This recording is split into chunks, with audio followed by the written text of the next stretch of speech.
परिषद आपल्या सिंधुदुर्ग जिल्ह्याच्या संदर्भात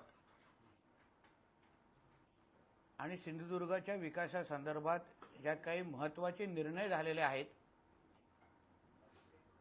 केंद्र सरकार आणि राज्य सरकारच्या पातळीवर, ते अजून विस्तृत पद्धतीने सिंधुदुर्गच्या जनतेपर्यंत पोहोचावेत। आपलं हे महायुतीचं सरकार, आमचं केंद्रातलं आदरणीय नरेंद्र मोदी साहेबांच्या नेतृत्वात असलेलं एनडीए सरकार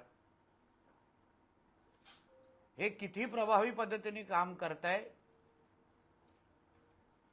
आणि खऱ्या अर्थाने ह्या जिल्ह्याच्या विकासामध्ये हे सरकार आल्यापासून किती महत्त्वाचे बदल होत आहेत, घेतलेल्या निर्णयाचं प्रतिबिंब हे लोकांच्या भविष्यावर कसं पडेल, या सगळ्या गोष्टीवर प्रकाश टाकण्यासाठी आज आपल्या सगळ्यांना आमंत्रित केलेलं आहे। सरकारची कामं, सरकारने घेतलेले निर्णय हे लोकांपर्यंत पोहोचणं फार गरजेचं झालेलं आहे असं मला वाटतं आणि आजच्या काळात तर अजून महत्त्वाचं आहे। कारण का चांगल्याला चांगलं म्हणणं आणि चांगल्या कामाचं कौतुक होणं हे तसं आता क्वचितच आपल्याला ऐकायला मिळतं आणि म्हणून सरकार, निवडून गेलेलं सरकार, आदरणीय फडणवीस साहेबांच्या नेतृत्वात असलेलं सरकार नेमकं काय काम करत आहे हे आपल्या सगळ्यांच्या माध्यमातून जनतेपर्यंत समजलं पाहिजे, जेणेकरून आमच्या राजकीय प्रतिस्पर्धींना, विरोधकांना त्यांनाही कळेल की जनतेने आम्हाला निवडून दिल्यानंतर या सिंधुदुर्ग जिल्ह्यामध्ये काय बदल होत आहेत हे आमच्या विरोधकांना कळलं पाहिजे आणि थोडं आमच्या मित्रपक्षांनाही कळलं पाहिजे, जेणेकरून विधानसभेमध्ये सरकार विरोधातली काही भाषणांचा धार हा थोडा कमी होईल असा अपेक्षा मी व्यक्त करतो। सर्वात महत्त्वाचं म्हणजे युनेस्कोच्या यादीमध्ये आपल्या सिंधुदुर्ग जिल्ह्याचे मधले छत्रपती शिवरायांचे 2 किल्ल्यांचा उल्लेख आलेला आहे। छत्रपती शिवरायांनी जी हिंदवी स्वराज्याची स्थापना केली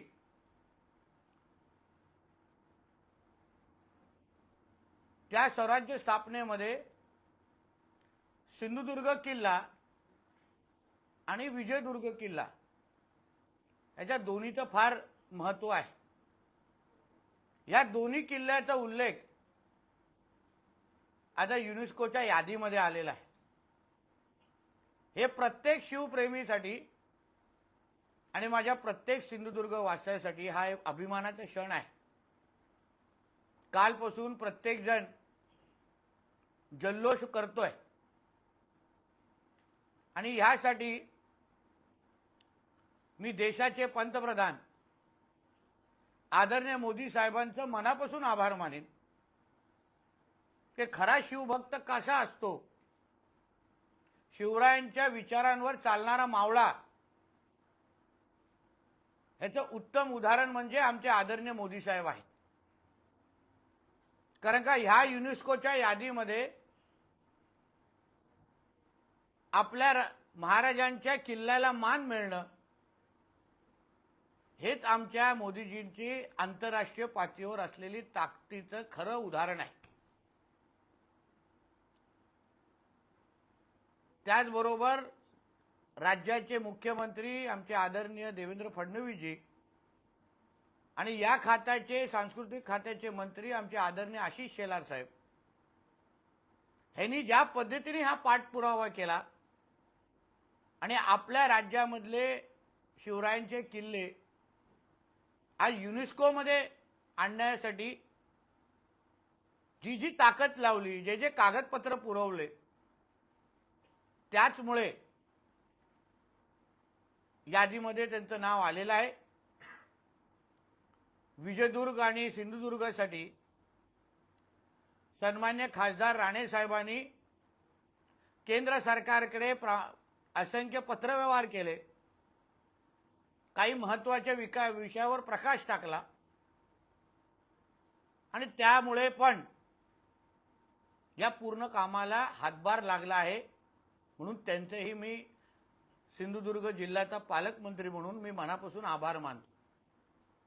युनेस्कोच्या यादीमध्ये आल्यानंतर निश्चित पद्धतीने महाराजांनी जो ज्वलंत इतिहास घडवला, त्या ज्वलंत इतिहासाचं जतन करणं, पुढच्या पिढीपर्यंत पोहोचवणं आणि ह्या किल्ल्यांच्या एकंदरीत विकासासाठी, संवर्धनासाठी मोठ्या प्रमाणामध्ये आर्थिक ताकद आता अजून आमचे केंद्र सरकार आणि आमचं राज्य सरकार देईल, हा विश्वास या निमित्ताने मला व्यक्त करायचा आहे. पर्यटनामध्ये निश्चित पद्धतीने ह्याच्यामुळे मोठ्या प्रमाणावर वाढ होईल. आता ही जगभरातले पर्यटक आमच्या ह्या दोन्ही किल्ल्याकडे येतातच, पण आता युनेस्कोमध्ये आल्यानंतर आंतरराष्ट्रीय पातळीवर पण आमच्या शिवरायांचे हे दोन्ही किल्ले जे आदर्श आहेत त्यांना पाहण्यासाठी पर्यटक मोठ्या प्रमाणामध्ये गर्दी करतीलच, असा विश्वास मी या निमित्ताने व्यक्त करतो. दुसरा एक महत्त्वाचा निर्णय जो मला असं वाटतं असंख्य पत्रकार मित्रांच्या नजरचुकीने कदाचित समजला नाही किंवा त्याचं निर्णयाचं महत्त्व आपल्या दृष्टिकोनातून काय आहे हे समजलं नाही. असंख्य आपल्या सिंधुदुर्गातले, कोकणातले प्रकल्प हे पर्यावरणामुळे, पर्यावरणाच्या परवानगीमुळे वर्षानुवर्ष अडकून राहायचे. मोठ्या प्रमाणामध्ये निधी उपलब्ध व्हायची, पण राज्य पातळीवर MCZMA नावाची कमिटी स्थापन झाल्या नसल्यामुळे यात ते प्रकल्प रखडले जायचे, यात त्यांची निधी परत जायची. वारंवार जनतेकडून मागणी व्हायची की प्रकल्प पूर्ण करा, पण निवळ ही समिती गठीत नसल्यामुळे या प्रकल्पांना चालनाच मिळायची नाही. बरोबर 1 महिन्या अगोदर मी आदरणीय मुख्यमंत्री देवेंद्र फडणवीस साहेबांना एक पत्र लिहिलं की आपल्या राज्याच्या पातळीवर जी समिती स्थापन झाली पाहिजे MCZMAची, ती स्थापन नाही आहे. आपण त्याच्यावर लक्ष घालावं आणि मग लगेच त्या प्रक्रियेला चालना मिळाली. त्या पुढच्या आठवड्यामध्ये मी स्वतः जाऊन देशाचे, भारत सरकारचे पर्यावरण मंत्री आदरणीय भूपेंद्र यादवजी त्यांना जाऊन विनंती केली की साहेब, आमच्या राज्यामध्ये जे काही प्रकल्प आहेत ते निवळ ह्या समिती स्थापन झाल्या नसल्यामुळे ते पडून आहेत, निधी परत जाते. त्यांनी तो आदेश पुढच्या आपल्या अधिकाऱ्याने दिला. राज्याच्या पर्यावरण मंत्री आमच्या पंकजाताई त्यांनीही त्याच पद्धतीचा पाठपुरावा केला आणि गेल्या काही दिवसा अगोदर तो गॅजेट्स निघाला आणि ही MCZMAची कमिटी आपल्या राज्यासाठी स्थापन झालेली आहे. आणि त्याचा सर्वात जास्त फायदा, कारण का किनारपट्टीला लगत असलेले हे जे प्रकल्प आहेत ज्याला CRZ मुळे चालना मिळत नाही आणि मग त्याच्यामुळे निधी अडकून पडतो, ह्या सगळे प्रकल्प आता ह्या MCZMA कमिटीकडे जातील आणि त्यांना लगेच मान्यता भेटतील, जेणेकरून त्या प्रकल्पांना कोणी थांबवू शकणार नाही। सर्वात काही उदाहरणं देतो ज्याचे फायदा थेट कुठे कुठे होणार। उदाहरण तुम्ही वर्षानुवर्ष ऐकलं असेल की आमच्या माजी मंत्री दीपक केसरकरजींच्या प्रयत्नामुळे वेंगुर्ला शिरोडामध्ये ताज प्रकल्प येणार होता। आंदोलनं झाली, काही वेळ भूमिपूजनही झाली, पण प्रकल्प पुढे जायचा नाही। फक्त ह्या एमसीजेडएमए कमिटी नसल्यामुळे त्या परवानग्या मिळवण्यामध्ये आपल्याला अडथळे यायचे। आता एमसीजेडएमए कमिटी स्थापन झाल्यानंतर लगेच ह्या प्रकल्पाला स्थापना मिळेल आणि आपल्या जिल्ह्यातला पहिला 5 स्टारचा रस्ता ह्या निमित्ताने मोकळा झालेला आहे, हे ह्या निमित्ताने आपल्याला सांगेन। त्याचबरोबर काही असंख्य विभागाचे जे काही प्रकल्प किंवा निधी फक्त ह्या एमसीजेडएमए कमिटीमुळे जे पुढे गेले नाही ते मुद्दामून वाचून दाखवतो। कोकण आपत्ती समीकरण पतन विभागाची 18 कामं आहेत, 122 कोटी। अर्थसंकल्पीय 42 कामं आहेत, 100 कोटी। आता सार्वजनिक बांधकामच्या जवळपास 50 कोटीची कामं प्रलंबित होती। सिंधुदुर्ग जिल्हा परिषद सिंधुदुर्गचे जवळपास 50 लक्ष कामं 2022-23 पासून प्रलंबित होते।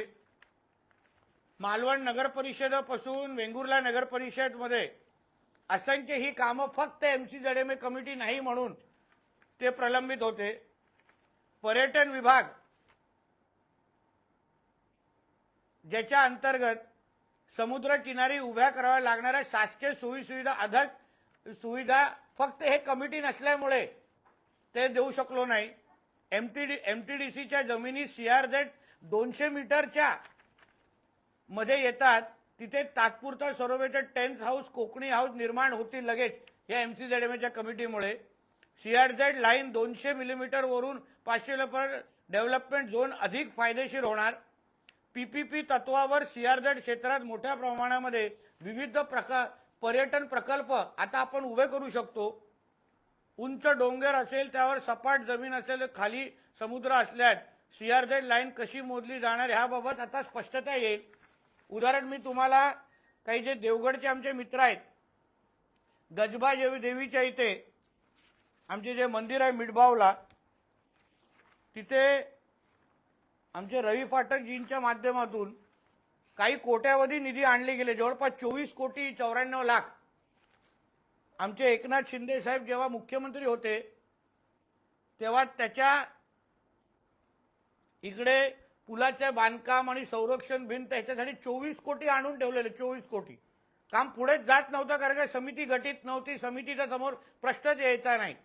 आता अशासारखी असंख्य कामं लगेच त्याला चालना भेटेल आणि ही कामं आता लगेच त्या दृष्टिकोनातून पूर्ण होतील आणि भविष्यामध्ये अशी कुठलीही यादी आपल्याला वाचायला लागणार नाही, एवढी क्षमता त्या एमसीजेडएमए कमिटीमध्ये होती, ज्याला आपण चालना दिलेली आहे। तो एक आपल्या सिंधुदुर्गासाठी दुसरा एक महत्त्वाचा झालेला निर्णय, ज्याच्यामुळे विकासाला निश्चित पद्धतीने चालना भेटेल। तिसरी बाब म्हणजे वाढवण बंदर जे आपल्या पालघरमध्ये येत आहे। जगामध्ये जे पहिले 10 क्रमांकाचे बंदर आहेत त्याच्यातले पहिल्या 5 क्रमांकाचं बंदर म्हणून वाढवण बंदरची ओळख येणाऱ्या कालावधीमध्ये येणार आहे। म्हणजे एवढी मोठी खोली असलेला कुठलाही भाग, कुठलाही बंदर आज तरी आपल्या देशभरामध्ये नाहीये। हे बंदर तयार झाल्यानंतर किंवा हे बंदर बनत असताना आपल्या प्रत्येकाला वाटत असेल की ह्या बंदराचा कोकणाला काय फायदा, किंवा ह्या बंदरामध्ये जे काही नोकऱ्या उपलब्ध होणार आहेत त्या नोकऱ्याचा थेट फायदा सिंधुदुर्गाच्या तरुण तरुणीला होणार आहे का, हा प्रत्येकाच्या मनात प्रश्न आहे। याच दृष्टिकोनातून गेल्या आठवड्यामध्ये मंत्रालयामध्ये आपल्याला आठवत असेल, मी एप्रिलच्या पहिल्या आठवड्यामध्ये नेदरलँड ह्या देशामध्ये गेलो होतो आणि तिथे अटल सोल्युशन्स या कंपनी बरोबर आमची चर्चा झाली आणि त्यात अटल सोल्युशननी महाराष्ट्र सरकारच्या कौशल्य विकास मंत्रालय आणि आमचं बंदर मंत्रालय बरोबर गेल्या आठवड्यात सामंजस्य करार केला आणि वाढवण बंदरामध्ये उपलब्ध असणाऱ्या तयार होणाऱ्या जेवढ्या नोकऱ्या आहेत पहिल्या टप्प्यामध्ये किमान 5 ते 7 हजार नोकऱ्या तयार होणार, तर त्या जेवढ्या नोकऱ्या आहेत त्या सगळ्या नोकऱ्यांचा जो मार्गदर्शन आहे किंवा ट्रेनिंग आहे ते आपल्या ITIच्या माध्यमातून मुलांना देण्यात येणार आहे. आणि त्या 5 जिल्हे जे शॉर्टलिस्ट झालेले आहेत, मुंबई आहे, पुणे आहे, बारामती आहे, नाशिक आहे आणि तुमचा सिंधुदुर्ग जिल्हा आहे. म्हणजे जे काही नोकऱ्या वाढवण बंदरमध्ये तयार होतील त्या नोकऱ्या नेमका कशा असतील, त्यासाठी ट्रेनिंग कशी लागेल, काय कौशल्य तुम्हाला त्याच्यासाठी लागेल, त्या सगळ्याची माहिती देण्यासाठी आपल्या ITIचे जे केंद्र आपल्या सिंधुदुर्ग जिल्ह्यात आहेत, ज्याचा आज जास्त उपयोग होत असताना आपल्याला कोणालाच दिसत नाहीत, त्या ITIच्या माध्यमातून या आपल्या सिंधुदुर्गातल्या मुलं मुलींना मार्गदर्शन आणि ट्रेनिंग देण्याचं काम महाराष्ट्र सरकार घेणार आहे. त्याच्यासाठी 120 कोटी फक्त ह्या पूर्ण ट्रेनिंगसाठी अर्थ खात्याने बाजूला ठेवलेले आहेत. याचा अर्थ एवढाच होतो की वाढवण बंदरामध्ये आपल्या सिंधुदुर्गातल्या असंख्य तरुण तरुणीला नोकरी मिळण्याची दालनं त्या निमित्ताने उघडतील आणि पहिल्या 5 क्रमांकामध्ये आपला सिंधुदुर्ग जिल्हा असल्यामुळे सर्वात जास्त प्राधान्यक्रम ह्या पहिल्या 5 जिल्ह्याच्या तरुण तरुणीला भेटेल, कारण त्यांची ट्रेनिंग लवकर सुरू होणार आहे. म्हणून ही निर्णयाचा थेट फायदा आपल्या जिल्ह्याच्या विकासावर, आपल्या जिल्ह्याच्या दरडोई उत्पन्नावर आणि आपल्या जिल्ह्याच्या भविष्यावर निश्चित पद्धतीने होईल असा माझा ठाम विश्वास आहे. आमच्या महाराष्ट्राच्या महायुतीचं सरकार आदरणीय देवेंद्र फडणवीसजींच्या नेतृत्वाखाली आमचे एकनाथ शिंदे साहेब आणि अजितदादा आहे, आमचं पूर्ण मंत्रिमंडळ आज महाराष्ट्राच्या विकासासाठी काम करत असताना प्रत्येक क्षेत्रामध्ये आज सरकारला 150 दिवस होणार आहेत आणि ह्या 150-200 दिवसामध्ये आमच्या महाराष्ट्र सरकारने ज्या पद्धतीने प्रत्येक क्षेत्राला, आरोग्य क्षेत्र असेल, MSEB मध्ये असेल, आता MSEB मध्ये पण रिपेअर आणि मेंटेनन्ससाठी ते 77 कोटीची मागणी मी पहिल्या आमच्या मुख्यमंत्री साहेबांकडे केली होती. त्याच्यातले पहिले 10 कोटी प्राप्त झालेले आहेत आणि पूर्णचं पूर्ण 77 कोटी येणाऱ्या काही आठवड्यामध्ये उपलब्ध असतील, जेणेकरून आपल्या जिल्ह्यामध्ये असलेली MSEBची यंत्रणा म्हणजे जुने पोल असतील, वायर असतील, सबस्टेशन असतील, जे काय आतापर्यंत ज्या तक्रारी यायच्या त्या सगळ्या तक्रारी भविष्याच्या दृष्टिकोनातून येणार नाही. सिंधुदुर्ग जिल्ह्यामध्ये जे काही निर्णय, ह्या सगळ्या निर्णयांमुळे मोठ्या प्रमाणामध्ये बदल किंबहुना विकास चारी बाजूने होत असताना आपल्याला निश्चित पद्धतीने दिसेल. एअरपोर्ट, आपलं विमानतळ, चिपी विमानतळाच्या सुशोभीकरणासाठी मी पहिल्या टप्प्यात 1 कोटी उपलब्ध करून दिलेले आहेत. आमच्या पोलीस यंत्रणेसाठी पूर्ण जिल्ह्यासाठी CCTVची यंत्रणा लागावी या दृष्टिकोनातून प्रशासकीय मान्यता आम्ही देण्याच्या मार्गावर आहोत. सांगण्याचा अर्थ एवढाच आहे की महाराष्ट्र सरकार म्हणून, महायुतीचं सरकार म्हणून या जिल्ह्याच्या सर्वांगीण विकासासाठी सगळ्या पद्धतीचे निर्णय घेतले जात आहेत. हे निर्णय लोकांपर्यंत प्रभावी पद्धतीने आपल्या माध्यमातून पोहोचावेत. लोकांना याची जाणीव झाली पाहिजे की आपलं हे सरकार जे त्यांनी निवडून दिलेलं सरकार आहे, आम्ही त्यांनी निवडून दिलेले लोकप्रतिनिधी आहोत. आज मंत्रालयामध्ये आम्ही आमच्या सिंधुदुर्गच्या आणि महाराष्ट्राच्या जनतेच्या आशीर्वादामुळेच आम्ही तिथे बसतो आणि म्हणून तिथे बसत असताना 24 तास आम्ही आमच्या जनतेसाठी काम करतो आहोत हेच सांगण्याचा प्रयत्न या निमित्ताने मी केलेला आहे. धन्यवाद.